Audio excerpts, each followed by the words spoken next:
이거는 좀 진지한 질문이네요. 제 동생이 이제 공무원 시험 접었습니다. 근데 김 소장님 공인중개사 하시는 거 보고 공인중개사 추천했습니다. 30살인데 공인중개사 괜찮겠습니까? 자, 이 나이에 공인중개사를 하는 게 괜찮냐? 오케이, 괜찮습니다. 근데 공인중개사를 할 때는 제가 누누이 말씀드리지만 그 시험 점수가 잘 나왔다고 돈을 벌 수 있는 게 아니기 때문에 오히려 자격증 없이 보존하는 사람들이 돈을 많이 버는 경우도 있기 때문에 뭔가 그 좀 제가 생각했을 때는 좀 외향적이고 좀 사람 만나는 거 좋아하고 그런 사람이 있더라고요. 통화하는 것도 무서워하고 사람이랑 이렇게 그래서 비대면 시스템을 딱 좋아하는 사람들이 있던데 또 그런 타입이면은 공인중개사를 딴다고 해서 돈을 이제 벌 수 있는 건 아니라서 공인중개사 수입은 제가 말씀드렸지만 정말 많이 벌 수도 있고 그냥 그 최저시급도 못 벌 수도 있기 때문에 열정 페이조차 못 받아갈 수가 있기 때문에 그런 질문을 하신다면은 30살에 공인중개사 하는 거는 괜찮습니다. 하지만 돈이 되는지 안 되는지는 제가 이제 추천을 드리기는 조금 너무 좀 그렇지 않나. 내가 뭐라고. 왜냐하면 이게 준비를 하면은 최소 1년인데 그럼 공인중개사 따면 김 소장님이 해운대 쪽에 소공사리 좀 받으실 수 있을 해운대 쪽에는 제가 이제 뭐 괜찮은 사무실들은 소개시켜 드릴 수가 있죠. 그러니까 그 밑에 사람이 들어왔을 때 소모품처럼 시다발이짓만 안 시키고 그래도 좀 배울 수 있는 그런 사무실 그런 걸 좀 소개시켜 드릴 수는 있는데 그러니까 거기 소개를 해줬다고 해도 돈을 못 버는 경우도 있습니다. 그래서 제가 이래라 저래라 하기에는 좀 그래요 제가. 예를 들어 뭐 자동차 영업을 하던 사람이나 폰 팔던 사람이나 보험팔이들이 뭐 갑자기 공인중개사를 따도 되겠냐 물어보면은 어이구 무조건 따십시오. 무조건 따고 감투를 쓰고 어디 가서도 명함 내밀 수 있게 되면서 영업을 하면은 훨씬 좋다라고 말씀드릴 수가 있겠지만 근데 이제 어쨌든 영업은 자기 성향이 맞아야 됩니다. 제가 봤을 때는. 물론 엄청 좀 내성적이고 내향적인 사람도 나중에는 결국 다 잘하게 되겠지만 첫 마수의 기간이 엄청 오래 걸릴 수가 있어요. 그럼 어떤 생각이 드냐면은 이게 맞나? 이게 맞나? 내가 지금 하고 있는 게 맞나? 아니 어떻게 이렇게 돈을 이렇게 안 벌 수가 있나? 이게 맞나라는 생각을 계속 들기 때문에 경찰 공무원 6년 준비했어요. 형으로서 마음이 많이 안 좋네. 근데 그러면 이제 붙을 때가 안 됐을 거예요. 제 친구도 소방 공무원 5년 준비하고 겨우 붙었거든요.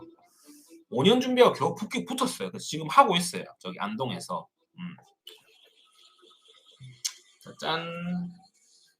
어쨌든 뭐 저는 진심 어린 조언을 해드린 겁니다. 예, 형님.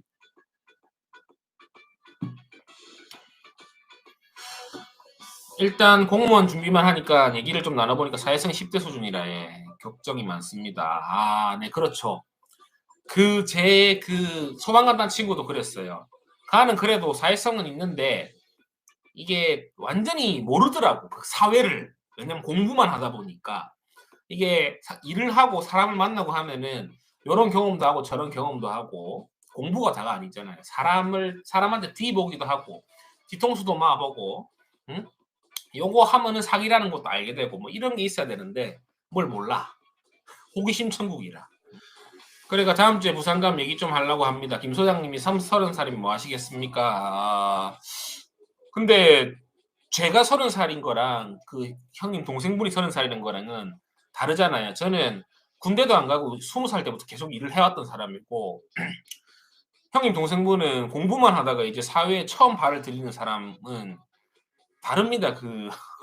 그래서 뭘 하라고 말씀을 못 드리겠어요. 김소장님 최근에 계약 건수 좀 올리셨습니까? 서울에서 한 건 하나도 없습니다. 첫 마수 말고는. 가감하게 추천을 못 드리는 게 저도 지금 이제 2달 됐는데 계약 하나 하고 못 했어요. 서울에서 거는. 부산에서 거는 하고 있습니다. 손님 던져서 용돈벌이는 하고 있어요. 근데 이겁니다. 저는 여기서 지금 돈을 못 벌더라도 결국에 계약이 나올 거를 아는데 이거를 안 겪어본 사람들은 계속 돈이 2-3달, 4달, 5달까지 안 벌리면은 씨발 이게 맞나? 내가 이게 맞는 건가? 라는 생각을 한단 말이에요. 근데 결국에 계약은 나오거든요. 그래서 부동산은 달달이를 따지면 안 되고 연봉으로 따져야 됩니다. 제가 예를 들어 6개월 동안 돈을 못 벌다가 저를 막 불쌍하게 생각하겠죠. 근데 제가 스스로 1억짜리를 한 방 했어. 그럼 제가 그러면은 연봉 1억 넘는 거네요. 그래 되는 거기 때문에 소공취직이라는 게 형님 기본급이 없습니다. 보통 기본적으로. 그리고 공인중개사를 하면서 기본급을 바라면은 공인중개사를 하면 안 돼요. 그러니까 왜냐면은 두 가지 시스템이 있습니다. 공인중개사를 하면은 보통 비율제로 들어갑니다. 비율제로 들어가고 기본급이 있는 곳이 있습니다. 비율제로 들어가면 보통 처음 시작하면 뭐 5대5, 6대4, 7대3 이렇게 들어가는데 그 대신에 기본급이 없어요. 근데 이제 기본급이 있는 곳은 예를 들어 월급이 150만 원 있고 계약을 해도 돈을 지존만큼 줘요. 계약을 해도. 공인중개사를 한다는 것 자체는 내가 투자를 배우고 내가 스스로 투자를 하려는 목적도 있겠지만 결국에 돈을 많이 벌려고 영업을 하는 건데 이 기본급을 택할 거면 차라리 그냥 전기기사나 이런 기사를 준비해서 월급 300 정도 받는 게 낫지. 기본급 없이 가서 생각해 보세요. 예를 들어 내가 1,000만 원짜리 수수료짜리 계약을 했어. 근데 기본급 150짜리 가면은 180 받을 걸요 아마. 180, 200 받을 건데 내가 1,000만 원짜리 계약을 했는데 비율제로 들어가면은 뭐 좋은 데 가서 7대 3이 들어갔다. 그럼 내가 700만 원 가져가는 거예요. 기업공인중개사한테 300만 원 주는 거고. 그러니까 일을 하면 하게 될수록 결국 비율제를 선택하게 됩니다. 그래서 초반에는 기본급 주는 데를 가는 게 맞겠지만은 생활이 안 된다 치면은 근데 생활이 된다 치면은 처음부터 비율제를 가서 배우는 게 낫고요. 이거 뭐 거의 뭐 이런 게 거의 클래스 101에서도 안 가르쳐 주는 그런 거 아닙니까? 이런 게 돈 받고 팔아야 되는 강의인데 음? 무료로 혼자 소주 처먹으면서 하고 있네.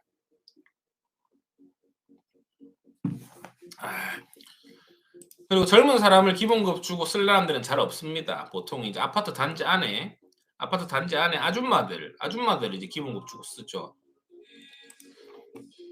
그래서 이제 사람이 허무해지는 경우가 있어요. 보세요. 공부를 최소 1년 해야 됩니다. 공인중개사 공부를. 뭐 나는 3개월, 4개월 만에 땄다는 사람은 난 솔직히 못 믿겠어. 머리가 얼마나 대단한 건지 모르겠는데 아니면 시험을 잘 치는 건지 모르겠지만 최소 1년을 하는데 근데 그 1년을 최소 해서 그 꿈을 안고 취직을 했는데 돈을 못 벌어. 돈을 못 벌어요. 그래서 사회생활이 힘들어요. 노력한 만큼 결과가 잘 안 나와요. 아, 인정합니다. 세상 사는 게 쉽지는 않지만 소장님 열심히 사시는 모습 보고 힘내겠습니다. 아유, 감사합니다. 제가 또 살기는 열심히 삽니다. 놀기도 열심히 놀고. 개업해도 경쟁 치열하지요. 개업해도 경쟁 존나 치열합니다. 아니, 그냥 상가 가보세요. 부동산이 몇 개나 있는가. 그러니까 부동산 업을 하는 분들은 눈에 보이지만, 안 하는 사람들은 이제 그냥 스쳐 지나갈 수도 있겠지만, 부동산이 너무 많아요. 물론 너무 많이 없어지고 내성적인 사람은 공인중개사 하면 안 됩니까? 안 되는 건 아닙니다, 형님. 안 되는 건 아닌데 결과가 좀 나오는 게 오래 걸릴 수가 있어요. 그러니까 이런 거예요. 예를 들어서 동생분 이런 스타일 되는 건지 어디 예를 들어 건물에 갔어요. 아니면 가게에 갔어. 가게를 그냥 들어가가지고 사장님 안녕하세요. 혹시 가게 이전 계획이나 2호점 계획 있으시면 연락 주시면 감사하겠습니다. 명함 주면서 전화번호 딸 수 있는지 이걸 물어보고 싶네요. 어떻게 해야 되지? 어떻게 전화번호 어떻게 물어보지? 초반에 힘듭니다. 정말 힘듭니다. 그래서 뭐 근데 제가 말했던 부분은 상가나 사무실 부분이고 뭐 주거만 한다면은 그럴 일은 없겠죠. 그럴 일은 없겠지만 그래도 이제 사람을 만나서 리드를 해야 됩니다. 손님을 만나서 리드를 해야 되는데 그 리드를 하는 거는 두 가지 방법이 있습니다, 여러분. 이거 지금 돈 받아야 된다, 여러분. 도네이션 좀 하세요. 이거 말이가 이거. 이게 내가 봤을 때는 이게 내가 봤을 때는 클래스 101인지 뭐 클래스 1 이런 강의보다 훨씬 나은 강의 같은데. 최소장님 반갑습니다. 두 가지가 있는데 사람을 손님을 리드할 거면 두 가지가 있습니다. 아까 말씀드린 그 외향적인 성격, 뭔가 그 소시오패스 같은 그냥 손님을 모르는데도 막 그냥 말빨리랑 처세로 다스리는 하지만 이건 한계가 있습니다. 결국에 손님을 다스릴 거면은 뭐든 내가 더 많이 알아야 됩니다. 내가 더 많이 알고 있는 지식으로 꾹꾹 눌러 담아 가지고 손님을 리드해 가지고 어쨌든 그 두 가지가 된다면 너무 좋겠죠. 음. 근데 그 내성적인 사람 같은 경우에는 앞에 부분이 안 되겠죠. 그러니까 공부를 더 해서 눌려야 되는데 말이 떠보하면은 또 이제 얕볼 수가 있습니다. 그래서 사람이 나오는 뭔가 풍기나 아우라 그리고 복장 이런 것도 다 이제 그 필요해요.